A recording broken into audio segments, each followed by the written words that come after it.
They say a wolf knows its mate by scent alone. That one breath of their essence can rewrite your entire existence. But what they don't tell you is what happens when that same wolf, your fated mate, your alpha, your entire world, looks past you as if you're nothing but shadow and smoke, and places the crown meant for you on another woman's head. My name is Astrid Thornawood, and I stood in that great hall 3 months ago, my hand pressed against my still flat stomach, feeling the flutter of a secret that would shatter kingdoms. I watched Jarl Eriksson, alpha of the Silvercrest pack, the man who had whispered promises into my skin just weeks before, take Signa Ravenska's hand and declare her his Luna in front of 7 allied packs. The Moonstone crown should have been mine. The title should have been mine. But most importantly, he should have known that the child growing inside me carried a bloodline so ancient, so powerful, that every wolf in that room would have bent their knee had they known the truth. Instead, I became invisible. But here's what Jarl didn't know, what none of them knew. My grandmother didn't just tell me bedtime stories about the Blood Moon lineage. She didn't just trace her fingers over faded tapestries depicting wolves with eyes like liquid silver. She marked me, blessed me, and bound me to a destiny that even I didn't fully understand until the night I stood in that hall and felt my wolf stir for the first time in my life. I was 23 years old, and I had never shifted. Not once. They called me defective, broken, a wolf without a wolf. My father had been a powerful beta before rogues tore him apart when I was 7. My mother disappeared into her grief shortly after, leaving me to be raised by my grandmother Brynhild in the forgotten corners of Pack territory. But that night, as Signa's lips curved into a victorious smile and she placed her perfectly manicured hand over Jarl's heart, the heart I thought belonged to me, something cracked open inside my chest. Not my wolf emerging, not yet. Something older, deeper. A knowing that sang through my bones like an ancient hymn. The child I carried wasn't just any heir. It was the heir. The one the prophecies whispered about. The one that could unite the packs or burn them all to ash. And I had 30 seconds to decide whether to speak up or disappear. I chose disappearing. Sometimes survival looks like cowardice. Sometimes it looks like cunning. That night, it looked like me slipping through the crowd of celebrating wolves, past the tables laden with roasted meat and honey wine, past the warriors already drunk on triumph and politics, and out into the November cold where my breath formed clouds that the wind tore apart. I ran until my lungs burned. Until the sounds of celebration faded into the whisper of pine trees. Until I reached the boundary stones where Pack territory ended and the wild lands began. Those forgotten forests where rogues roamed and old magic still pulsed beneath the earth. My grandmother's cottage sat just beyond those stones. Technically outside Pack protection. Technically forbidden. Technically where I'd spent most of my childhood learning things that would have gotten us both exiled if anyone had paid attention to the strange old woman and her wolfless granddaughter. Brynhild was waiting for me on the porch, as if she'd known I'd come running. As if she'd seen this exact moment in whatever visions plagued her dreams. She was wrapped in her usual collection of shawls and furs, her white hair loose around her shoulders, and her eyes, those unsettling silver eyes that marked her as something other, something more, fixed on me with an intensity that made me stop at the edge of her garden. "So he's done it then," she said. Not a question. A statement heavy with inevitability. He crowned Signa. My voice cracked on her name. He looked right through me, grandmother. Like I was nothing. Like those nights meant nothing. "And you told him about the child?" The words stuck in my throat. I couldn't. Once he crowned her, once he made it official, I couldn't. Brynhild descended the porch steps with surprising grace for a woman who claimed to be nearly 90. She cupped my face with hands that smelled like sage and pine sap and old paper.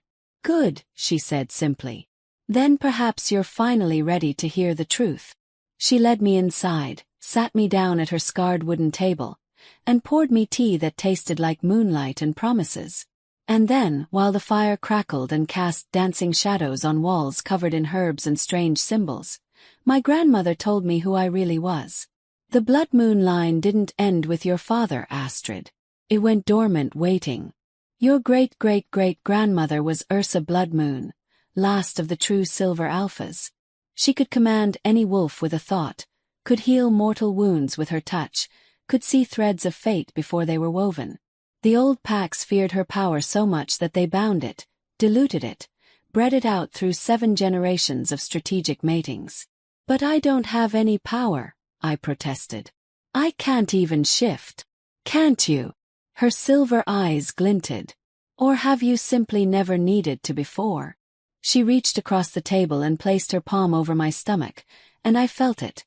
A pulse of warmth, of recognition, of something vast waking up inside me. That child carries pure blood moon lineage, Astrid. Jarl's alpha blood merged with yours has awakened what was sleeping. And now you have a choice to make. What choice? Hide until the child is born and hope no one discovers what you're carrying. Or embrace what you are and take back what should have been yours all along. I wanted to choose hiding. Every instinct screamed at me to choose safety, obscurity, survival. But then I remembered Signa's smile. Jarl's blank expression when he looked past me. The years of being called defective, broken, less than. Tell me everything, I said. And she did. My grandmother's training was nothing like the combat drills the pack warriors endured. There were no practice fights, no obstacle courses, no demonstrations of strength.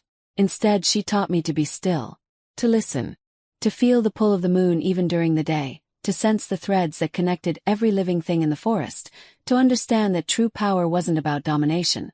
It was about belonging so completely to the world that the world bent toward you in recognition. Your wolf hasn't emerged because she's been waiting for you to be ready, Brynhild explained during our 3rd week of training. She's not like their wolves, quick to anger, quick to fight, quick to submit to pack hierarchy. She's older than their wolves. She remembers when we ruled not through fear but through balance. How do I call her? You don't call her.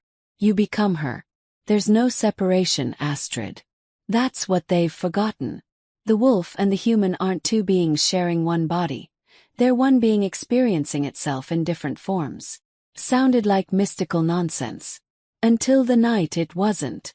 I was gathering wood near the boundary stones when I caught Jarl's scent on the wind. He was close, closer than he should have been to the wildlands. And he wasn't alone. Signa's floral perfume mingled with his pine and leather scent, and I heard her laugh, that crystalline sound she wielded like a weapon in court politics. I don't understand why we're out here, she was saying. The boundary stones are so dreary, and it's freezing. I needed to check something, Jarl replied, and God's help me, my traitorous heart still jumped at his voice. There have been reports of rogues testing our borders. They emerged from the tree line 50 yards from where I stood frozen behind a massive pine. The moonlight turned them into a portrait of perfection. Jarl with his broad shoulders and dark gold hair, Signa with her willowy grace and that crown glinting in her elaborately braided hair. I should have stayed hidden. Should have waited for them to pass. Should have been smart. Instead, I stepped out into the clearing. Jarl's head snapped toward me immediately. His alpha senses sharp as always. Recognition flashed across his face. The first time he'd really seen me in 3 months. Followed quickly by confusion and something that might have been concern. Astrid. He moved toward me.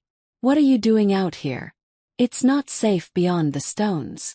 I live here now, I said, pleased that my voice remained steady. Or don't you remember? My grandmother's cottage is just beyond the boundary. Signa's eyes narrowed.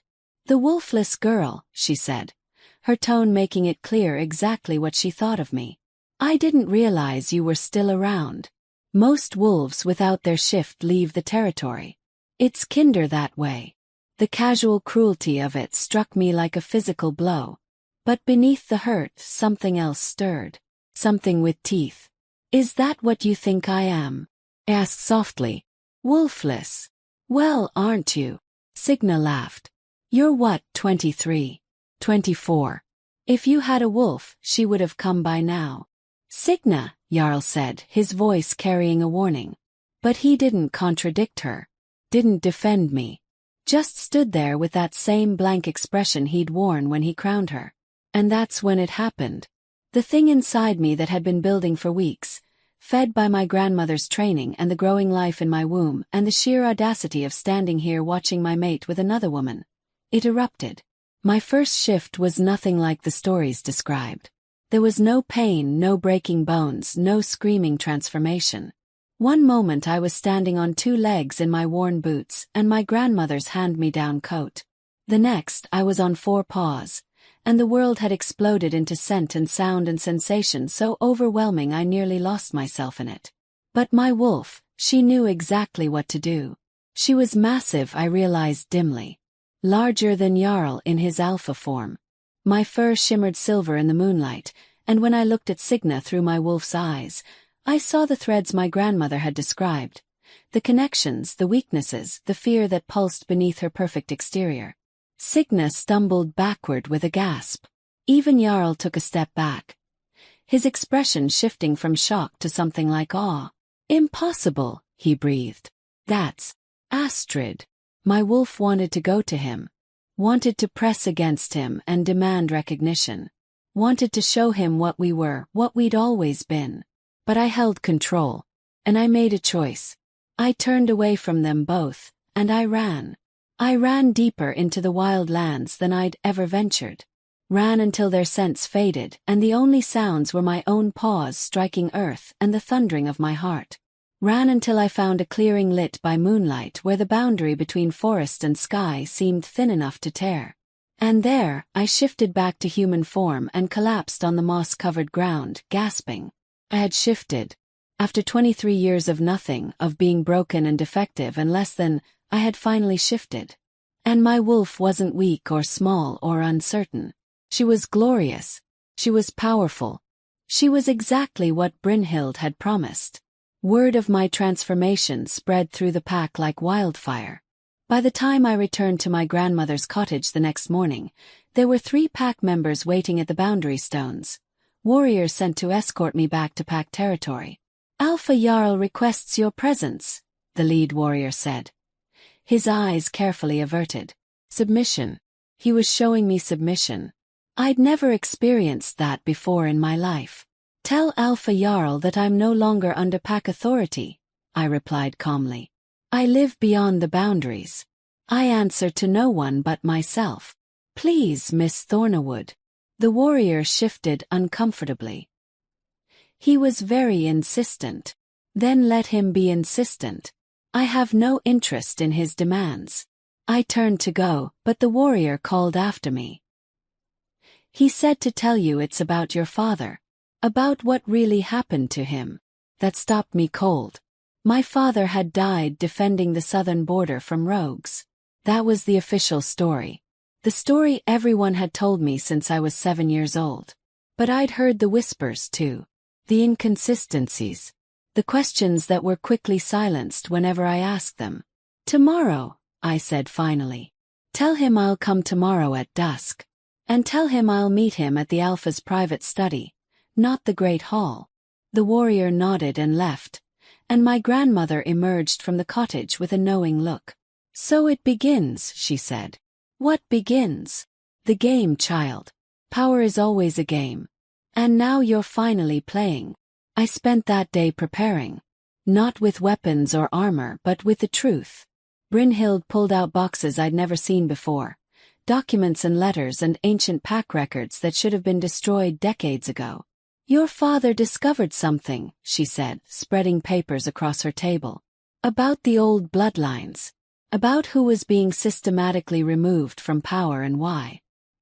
He was going to challenge the council, demand an investigation. And they killed him. They arranged for him to be in the wrong place at the wrong time. The rogues were real enough, but someone made sure your father was alone when he encountered them. Someone made sure no backup arrived in time." "Who?" Brynhild's finger traced across a document to a signature. "Thorvald Ravenska. Signa's father. Former council member." The room spun. "Signa's father killed mine. Ordered it killed, most likely. And I suspect Jarl knows. Or at least suspects. Why else would he have bonded with the Ravenska family so completely? Why else would he have chosen Signa despite?" She paused, her silver eyes meeting mine. despite having already met his true mate. He knew. The words came out as a whisper. From the beginning, he knew we were mates. The bond works both ways, Astrid. He felt it the same moment you did. But he's alpha, and alphas make choices based on politics and power, not fate. Signa brought him an alliance with the most influential families. You brought him nothing but questions about the past. I thought about those nights we'd shared. The way he'd touched me like I was something precious. The promises he'd whispered. The future I'd imagined. All of it a lie. Or worse. All of it true but not true enough to matter. The hurt crystallized into something harder. Something cold and sharp and focused. Then tomorrow we start getting answers, I said. The Alpha study was exactly as I remembered from the few times my father had brought me there as a child. Dark wood paneling. Shelves lined with ancient pack histories. A massive desk carved with the Silvercrest pack sigil. And behind that desk, Jarl Eriksson, looking every inch the alpha who'd consolidated power across 7 territories. He stood when I entered, and I caught the slight widening of his eyes as he took me in. I dressed carefully, not in the cast-off clothes I usually wore, but in one of my grandmother's ceremonial dresses, deep green wool embroidered with silver thread in patterns that marked bloodline and status. My hair hung loose, the way high-ranking females wore it, and I'd lined my eyes with ash the way Brynhild had taught me. I looked like what I was. Not a wolfless nobody, but a daughter of the Blood Moon line. Astrid. He moved around the desk but stopped several feet away, as if uncertain how close he should come. I'm glad you came. You mentioned my father. I came for information, not pleasantries. Something flickered in his expression. Hurt maybe. But I've been investigating your father's death, he said carefully. Since I became Alpha 2 years ago, I've been reviewing old incident reports. There are inconsistencies. Things that were overlooked or deliberately obscured. Like the fact that Thorvald Ravenska ordered it. The color drained from his face. How did you? My grandmother keeps better records than the pack archives. And unlike you, she wasn't willing to let my father's murder be swept under the rug for political convenience.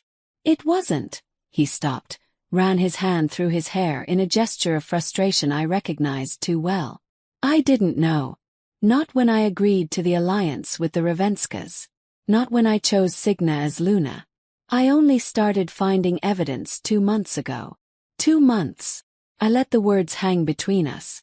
You've known for 2 months that your Luna's father murdered my father, and you said nothing? I had no proof. Nothing concrete enough to act on without starting a civil war between families. So you chose peace over justice. How very alpha of you. Don't, he said sharply. Don't make this about politics. You don't understand the pressure, the impossible choices. Don't I? I stepped closer. Close enough that I could see his pupils dilate, could feel the mate bond humming between us like a live wire. You want to talk about impossible choices, Jarl? How about choosing between telling your true mate you know she exists or taking another woman as your Luna? How about choosing between investigating your mate's father's murder or protecting your political alliances? You think I didn't feel it? His voice dropped to something raw and honest. That night we met. You think I didn't know exactly what you were to me? I felt it like lightning in my chest, Astrid. But I was trying to unite the packs, trying to prevent the kind of territorial wars that killed hundreds in my father's generation. The Ravenskas control 3 territories. Without their alliance, you'd have to actually work for loyalty instead of buying it with political marriages. He flinched. Is that what you think of me?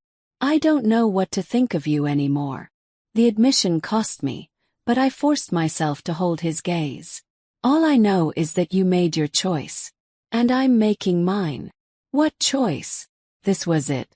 The moment to reveal the truth or keep my secret buried. My hand moved unconsciously to my stomach, and I saw his eyes follow the gesture. Are you? He stopped, disbelief and hope warring in his expression. Astrid, are you pregnant? That's none of your concern. You have a Luna. You have your alliances. You have everything you chose over me. If you're carrying my child, then what? Challenged. You'll reject Signa. Expose her father. Start the war you've been so desperate to avoid. We both know you won't. You don't know what I'll do. Don't I? Because it seems to me you've been perfectly clear about your priorities. And I'm not one of them. I turned to leave, but his hand shot out and caught my wrist. The physical contact sent a jolt through both of us, the mate bond surging, demanding acknowledgement, demanding completion. Please, he said, and the crack in his alpha composure was almost enough to break my resolve. If you're pregnant with my child, I have a right to know. That child would be my heir. No, I said softly, pulling my wrist free. That child would be my heir. My bloodline. My choice. What does that mean? I met his eyes one last time. It means that some crowns aren't given, Jarl. Some are inherited. And some are taken. I left him standing there, and I didn't look back. The next 3 months were a masterclass in patience and strategy. My grandmother continued my training while my pregnancy progressed, teaching me not just how to access my wolf but how to wield the gifts that came with the blood moon lineage. I could feel other wolves now. Not just their locations but their emotions, their loyalties, their fears. I could sense the threads that bound pack structure together and the weak points where those threads frayed. And I started pulling on those threads. Began small. A conversation here, a carefully planted rumor there. I started visiting the pack's outer territories, the families who lived on the edges, who felt forgotten by the central authority. The ones who remembered my father fondly. The ones who'd felt the sting of the current council's politics. I didn't tell them who I was, not fully. But I let them see me. Let them see my wolf. Let them feel the power that radiated from me now like heat from a forge. Wolves started showing up at my grandmother's cottage. Not to challenge me but to offer service. To ask questions. To pledge loyalty to whatever I was becoming. You're building a following, Brynhild observed one evening as we watched a group of younger wolves train in the clearing behind her cottage. Do you know what you're doing? I'm giving them an alternative, I said. Jarl built his power on alliances and politics. But real loyalty comes from something deeper. These wolves feel it. They recognize what I am even if they don't have words for it yet. You're challenging his authority. I'm claiming mine. And when he realizes what you're doing, he already knows. I'd felt him watching from the shadows more than once. Had sensed his presence in the forest, observing but never approaching. He's just trying to decide what to do about it. That decision came sooner than I expected. I was 6 months pregnant when Jarl finally came to me again. Not sending warriors, not summoning me, but coming himself in the dark of night, shifting from wolf to human form at my grandmother's boundary stones. Brynhild let him in without a word, then disappeared into her sleeping quarters, leaving us alone by the firelight. He looked exhausted. The burden of leadership had carved new lines around his eyes, and there was a tightness to his jaw that spoke of sleepless nights and impossible decisions.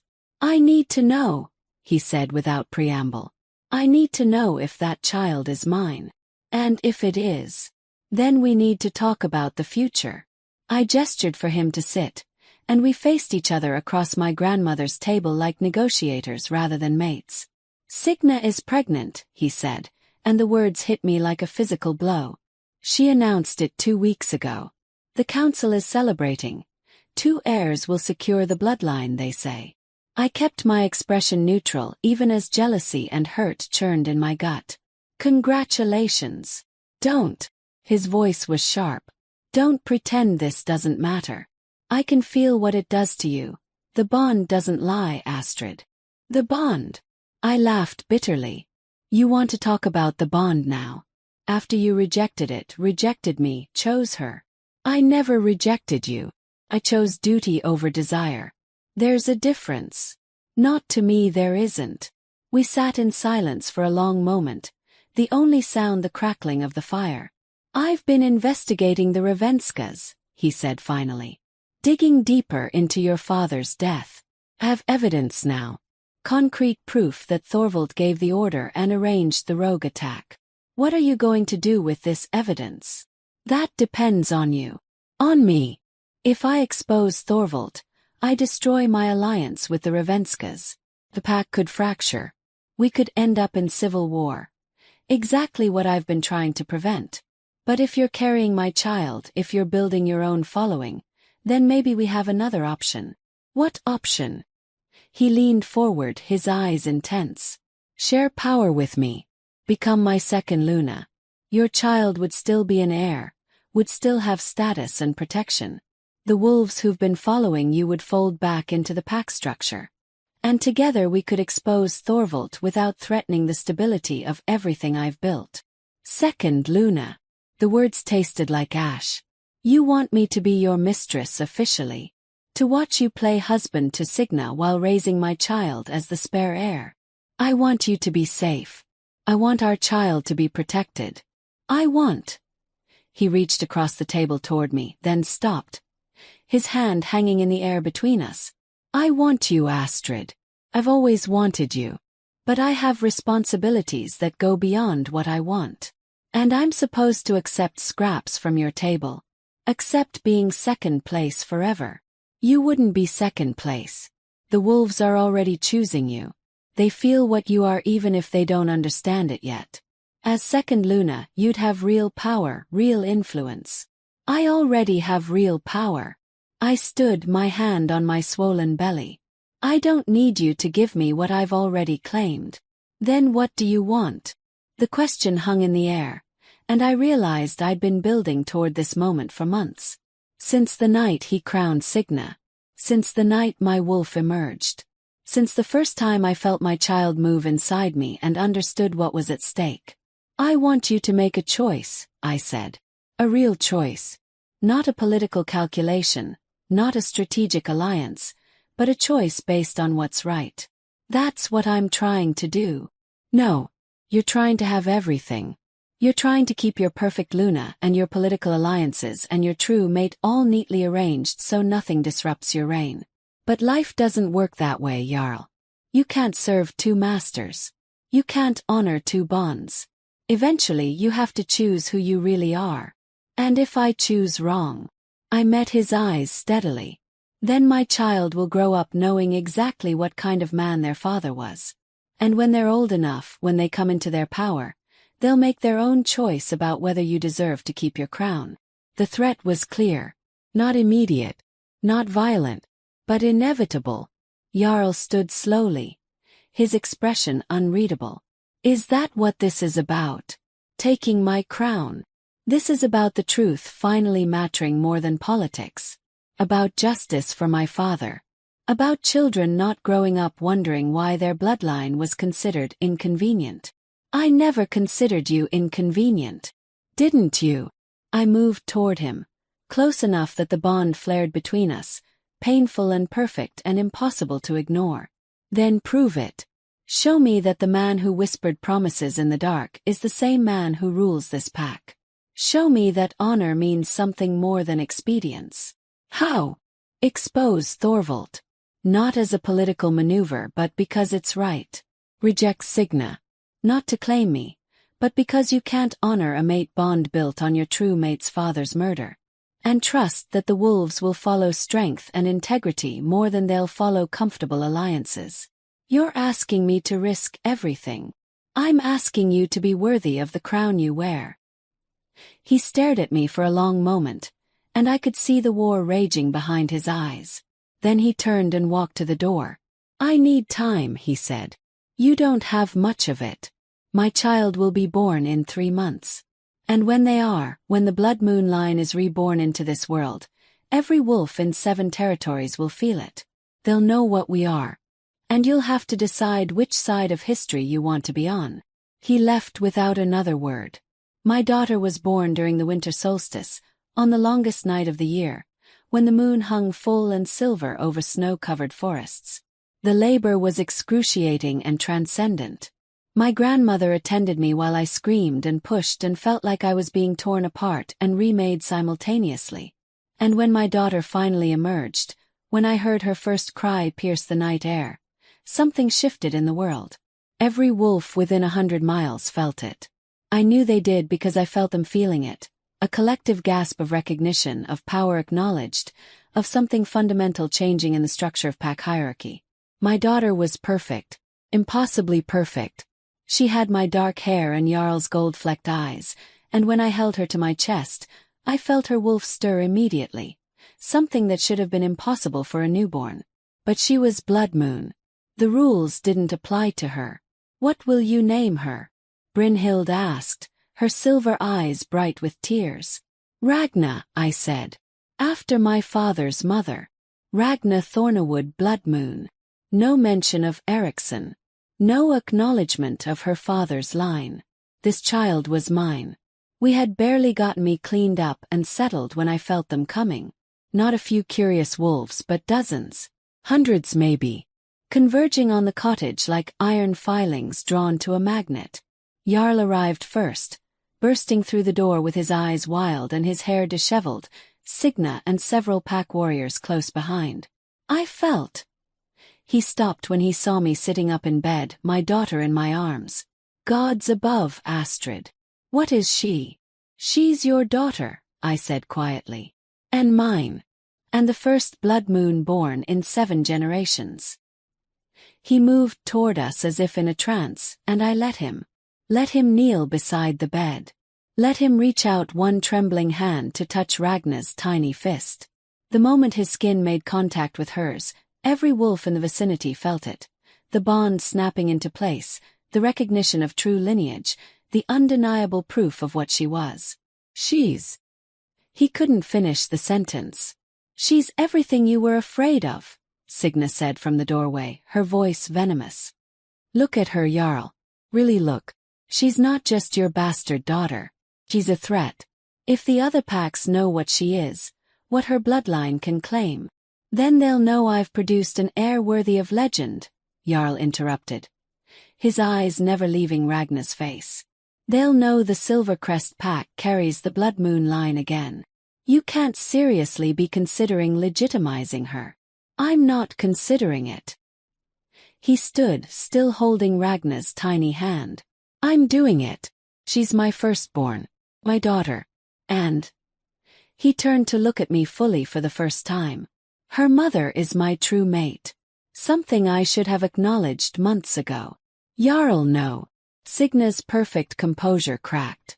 We have an agreement. We have a bond. I'm carrying your child. You're carrying Thorvald's ambition, Jarl said coldly. Did you think I didn't know? That I hadn't figured out your family's role in Beta Thornawood's death? That I hadn't realized the entire alliance was built on blood and lies? The room went silent except for Ragna's small sounds. You can't prove anything, Signa hissed. I have documents. Testimony from the rogues Thorvald hired. A confession from one of his former guards. Jarl pulled a leather folder from his coat. I've been building this case for months. I was trying to find a way to handle it quietly, to avoid civil war. But seeing my daughter, feeling what she is, I realize I've been choosing wrong all along. He turned to me. You were right. About all of it. I was trying to serve 2 masters. Trying to have honor and expedience. But real strength means choosing truth even when it costs everything. What are you saying? I'm saying I reject the bond with Signa Ravenska. I'm saying I'm bringing charges against Thorvald Ravenska for murder and conspiracy. And I'm saying that if you'll have me, if you can forgive the months I wasted trying to avoid this moment, I'm claiming you as my true Luna. My heart was pounding. This was everything I'd imagined. Everything I'd wanted. Yet, what about the child Signa carries?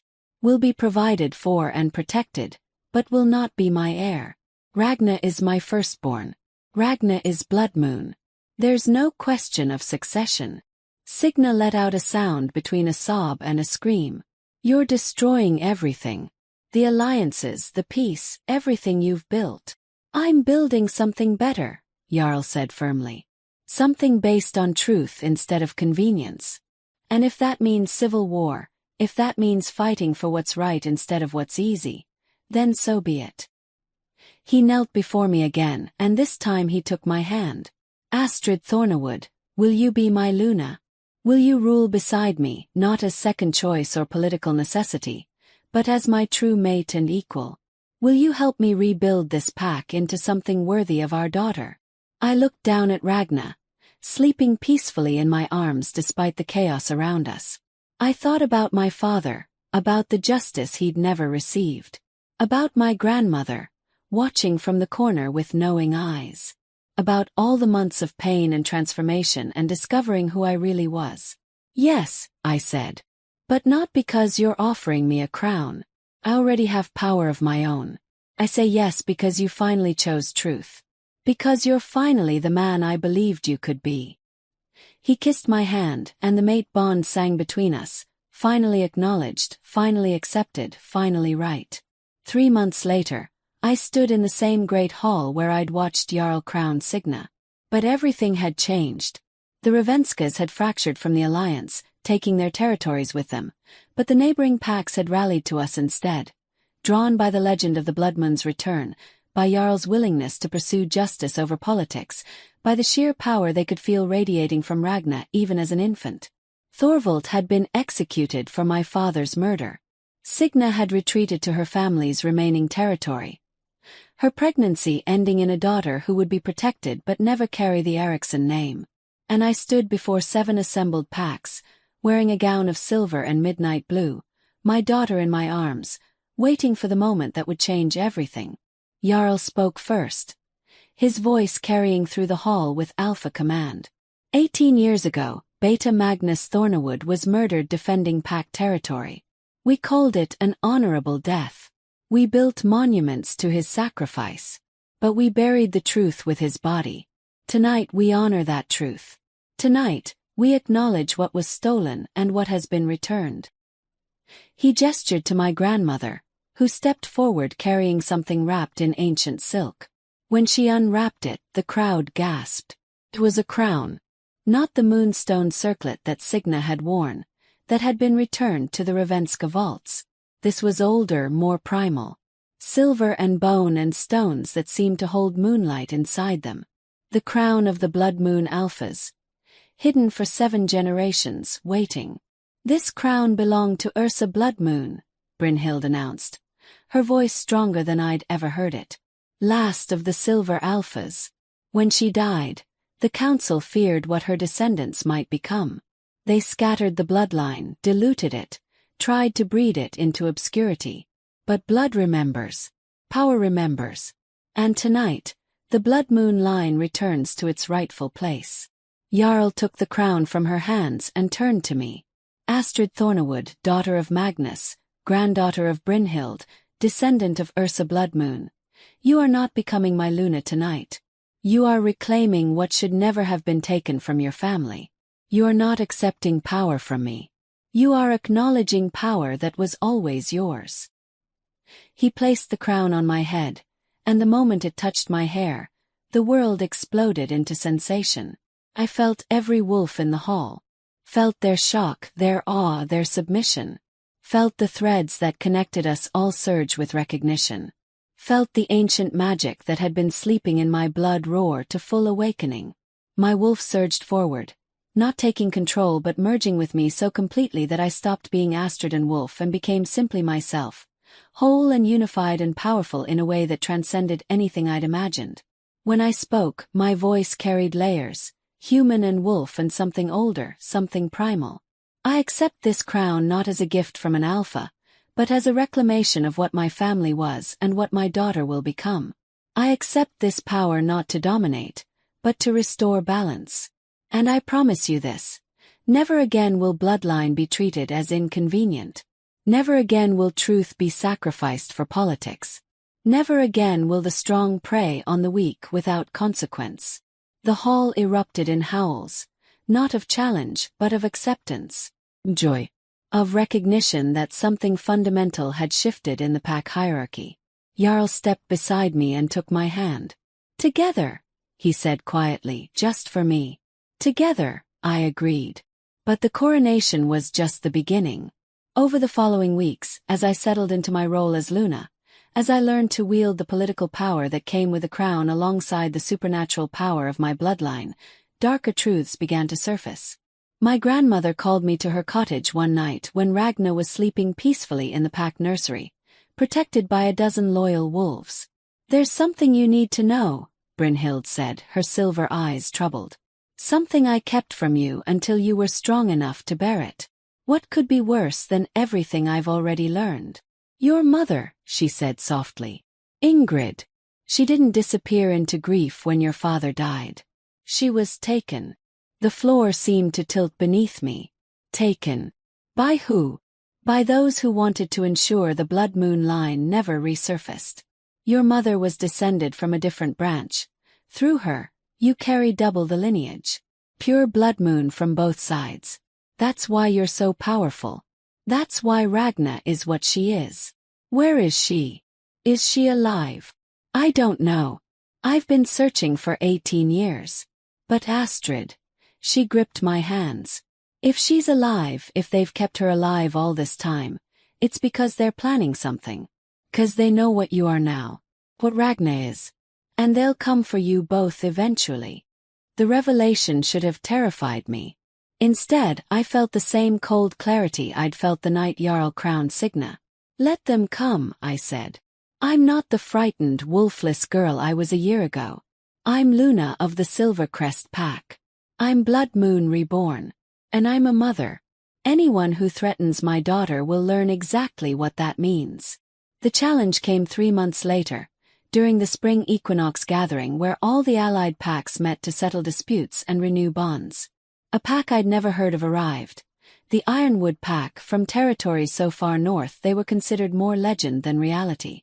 Their alpha was a woman named Solveig Frostborn, and the moment she entered the gathering grounds, I felt something I'd never felt before. Another blood moon. She was older than me, maybe 40, with the same silver eyes as my grandmother and a presence that made even Jarl's alpha authority seem diminished. She walked through the assembled packs directly to where I sat beside Jarl on the high seats, and she stared at me with an intensity that made my wolf bristle. "So," she said, her voice like winter wind. "The lost line surfaces at last. Tell me, little Luna, did your grandmother explain what power really costs? Or did she just teach you how to look impressive while wearing a crown?" "Solveig Frostborn." Brynhild stepped forward from where she'd been sitting with the elders. "You have no right." "I have every right, Brynhild Thornawood. Or should I say Brynhild Bloodmoon. How long did you hide in that cottage, pretending to be just a strange old woman, while you groomed your granddaughter to reclaim what you couldn't?" The gathering had gone silent. Every wolf present could feel the power radiating from both of us, could sense that something larger than pack politics was playing out. "Who are you?" I asked, standing to face her properly. "I'm your great-aunt," Solveig said, and the words hit like a thunderclap. "Ursa Bloodmoon's youngest daughter, taken by the northern packs when they scattered the bloodline. They thought they could breed the power out of me, marry me to weak alphas and dilute what I was. Instead I killed them. Every alpha they gave me to. Every wolf who tried to control me. And I built my own pack from the survivors. Wolves who understand that true power doesn't bow, doesn't compromise, doesn't share crowns with lesser bloodlines." She looked at Jarl with undisguised contempt. "You've made yourself weak, child. You've tied yourself to an alpha who chose politics over you. Who crowned another woman while you were pregnant with his heir. Who only claimed you after he had no other choice." "That's not." I started, but she cut me off. "I'm issuing a formal challenge. Not for your mate. I have no interest in that weak male. I'm challenging you for leadership of the Blood Moon line. For the crown you wear. For the right to train your daughter in the old ways, the true ways, without the taint of modern pack politics corrupting her." The challenge was ancient law. Bloodline to bloodline. I couldn't refuse without appearing weak, without potentially losing the loyalty of the wolves who'd followed me because of what I was. "And if I defeat you?" "Yes. You won't. I've had 40 years to master what you've barely discovered. I've killed more powerful wolves than you've ever met. But if by some miracle you do, you'll gain my pack, my territories and my knowledge. Everything I've built.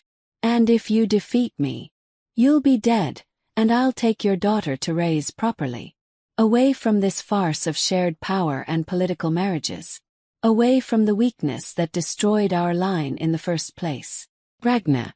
She was threatening Ragna. Every protective instinct I had roared to life, and my wolf surged forward with a snarl that made several nearby wolves back away. Accepted, I heard myself say. Name the time and place. Now, Solveig said with a savage smile. Here. Let all the packs witness which of us deserves the blood moon crown. The gathered packs formed a massive circle in the center of the grounds. Jarl tried to intervene, tried to stop it, but this was beyond alpha authority. This was bloodline law, older than pack structure, older than treaties and alliances. My grandmother pressed something into my hand before I entered the circle. A small pouch that smelled of herbs and old magic. Your mother gave this to me before she was taken, she whispered. She said if you ever faced a power greater than your own, you should trust what's in your blood more than what you've learned. I didn't have time to ask what she meant. Solveig was already shifting, and her wolf was magnificent.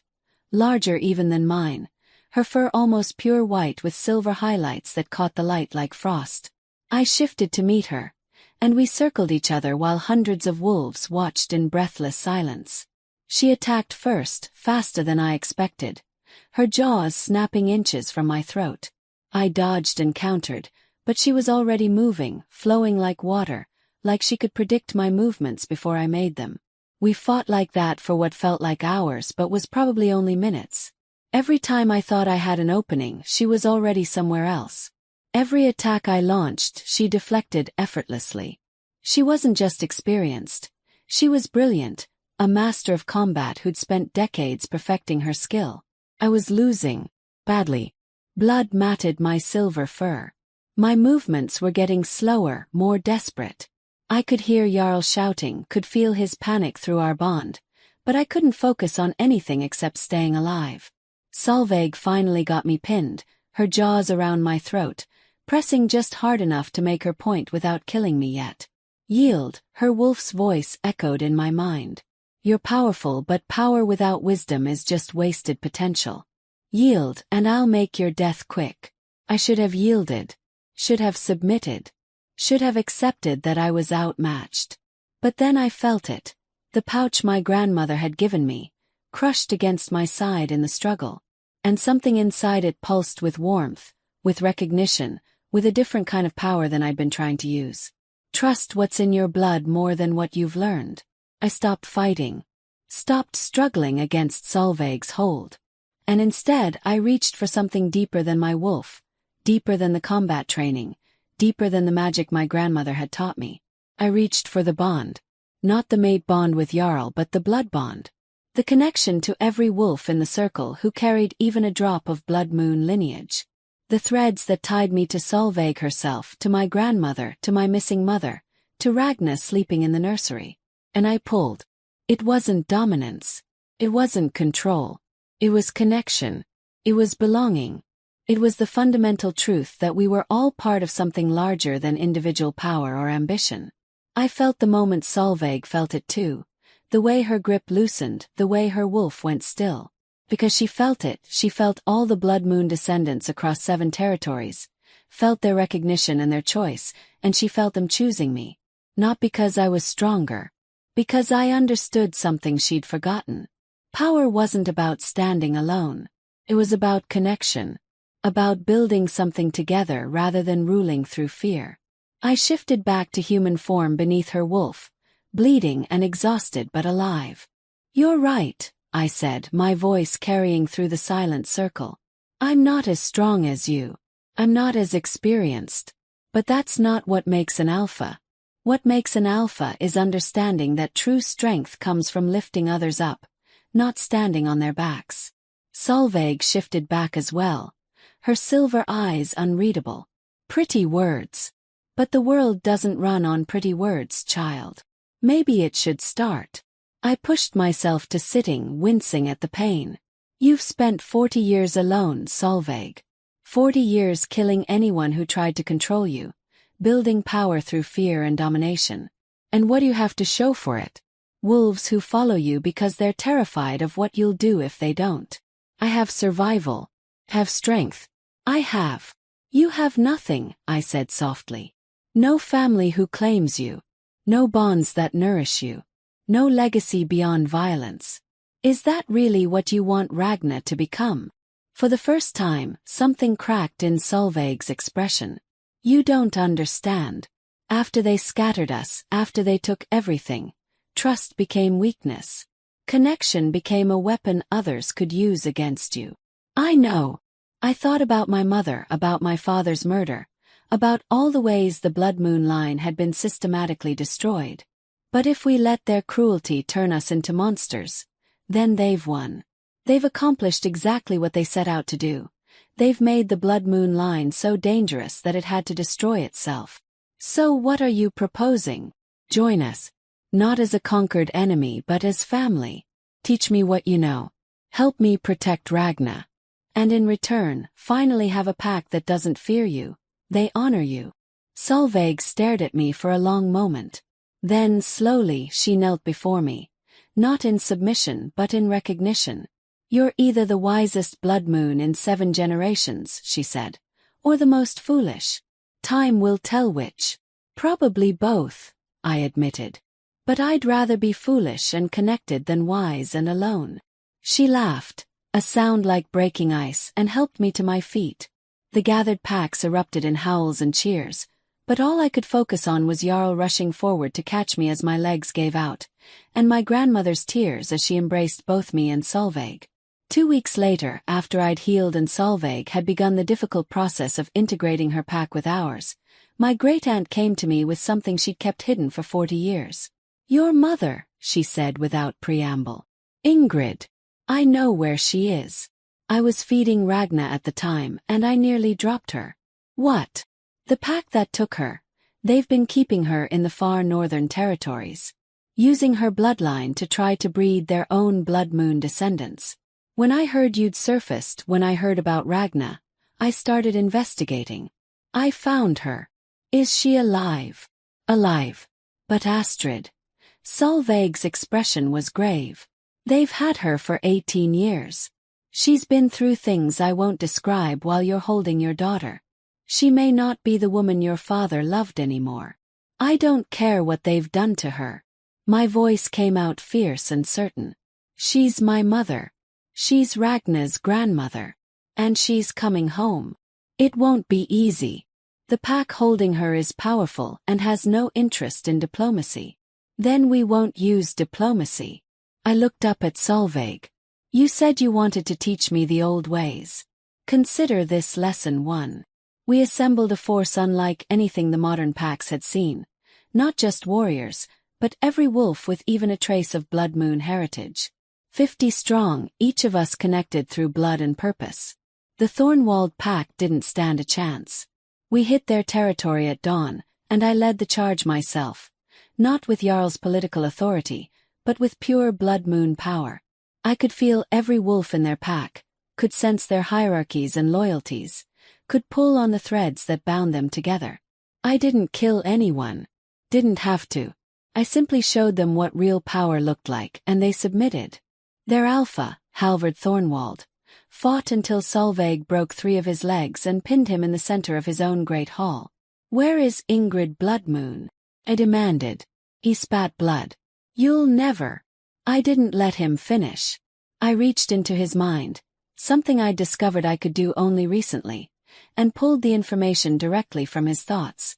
She was in the basement, in a cell that reeked of silver and wolfsbane, in darkness that had been her reality for 18 years. I found her myself, wouldn't let anyone else go with me. When I opened the cell door and saw the woman huddled in the corner, gaunt and scarred and feral, my heart shattered. Mama, I whispered. She looked up, and even through the damage and the years, I saw my grandmother's silver eyes looking back at me. Magnus, she whispered, and I realized she thought I was my father. No, Mama. I'm Astrid, your daughter. I've come to take you home. Recognition flickered. Then tears. Then a sound somewhere between a laugh and a sob. My baby, she breathed. My baby girl. You're so big. So strong. So, she stopped, her head tilting. You smell like power. Like the old bloodline. I'm Blood Moon, Mama. Like you. Like grandmother. And I have a daughter, your granddaughter. Her name is Ragna, and she's waiting to meet you. My mother let me lead her out of that cell, out of that basement, out of the pack that had stolen 18 years of her life. And when we emerged into sunlight for the first time in almost 2 decades, every wolf present bent their knee. Not to me but to her. 'Cause she had survived. And survival like that demanded honor. The months that followed were about healing. My mother slowly came back to herself with the help of pack healers and my grandmother's patient care. She'd never be exactly who she was before. Trauma changes people in permanent ways. But she was home, she was safe, and she got to hold her granddaughter. Jarl and I found our rhythm as co-rulers, learning to balance his political instincts with my bloodline authority. It wasn't always easy. We fought, we disagreed, we struggled with the reality that mate bonds don't erase individual perspectives. But we chose each other. Every day. Not because fate demanded it, but because we wanted to build something together that was worth the struggle. Solveig became Ragna's primary teacher, passing down the combat skills and old magic that had been almost lost. My fierce great-aunt softened around my daughter in ways that shocked everyone, and watching them together, Solveig's winter severity melting before Ragna's baby laughter, healed something in both of them. The Thornwald pack was absorbed into our territories, their alpha exiled, and their wolves given the choice to stay or go. Most stayed. Turned out, when you offer wolves dignity instead of domination, they're remarkably loyal. And slowly, carefully, we began reaching out to other scattered Blood Moon descendants, bringing them home, building not just a pack but a true family. 6 months after my coronation, I stood on the balcony of the Great Hall with Ragna in my arms, watching the sun set over territories that were finally at peace. Jarl came up behind me, wrapping his arms around us both. What are you thinking? He asked. I'm thinking about the girl I was a year ago, I said. Standing in this hall, invisible, broken, watching you crown another woman and thinking my world was ending. Astrid.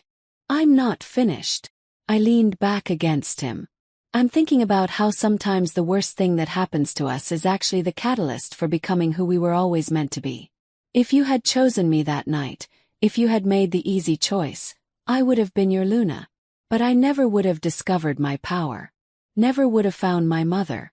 Never would have united the Blood Moon line. So you're saying I did you a favor? His tone was teasing, but I heard the guilt underneath. I'm saying that life is more complicated than right and wrong, good and bad. You made mistakes. I made mistakes. But we both kept choosing to grow instead of staying broken. And now, I looked down at Ragna, at her perfect sleeping face and the power that pulsed beneath her skin like a promise. Now we raise her to be better than both of us. We teach her that power is responsibility, not privilege. That strength comes from connection, not domination. That sometimes the crown you deserve isn't given to you. It's claimed through becoming worthy of wearing it. Ragna stirred in my arms, her eyes opening to reveal that distinctive gold-flecked gaze that marked her as both Blood Moon and Eriksson. She's going to change everything, Jarl said softly. She already has. Ragna took her first shift on her 3rd birthday, something that should have been impossible, but she was Blood Moon through and through. Her wolf was silver like mine but larger, and she had an instinctive control that had taken me months to develop. She was also developing other abilities. She could sense emotions before she could articulate them. She could calm aggressive wolves with a touch. She could see the threads that connected pack members and instinctively knew how to strengthen them. She was everything the prophecies had whispered about, everything the old packs had feared. And she was surrounded by people who loved her, protected her, and would teach her to use her power wisely. The allied packs now numbered 12, drawn together not by political necessity but by genuine respect for what we were building. Pack territories that had warred for generations were finding common ground. Bloodline prejudices that had lasted centuries were beginning to crumble. It wasn't perfect. Change never is. We still had enemies. Packs that feared what the blood moon return meant, individuals who preferred the old ways of dominance and control, political factions that resented a Luna with power independent of her alpha. But we faced them together. As mates, as parents, as leaders who understood that true strength came from community, not isolation. My mother had fully integrated back into pack life and now ran our healing programs, using her own trauma to help others who'd survived captivity and abuse. My grandmother had finally retired, spending her days teaching young wolves about the old ways and the old magic. Solveig commanded our warriors and had begrudgingly admitted that maybe connection wasn't weakness after all. And me. I wore my crown with pride now. Not because it made me powerful, but because it represented everything I'd fought for. Justice for my father. Freedom for my mother. Future for my daughter.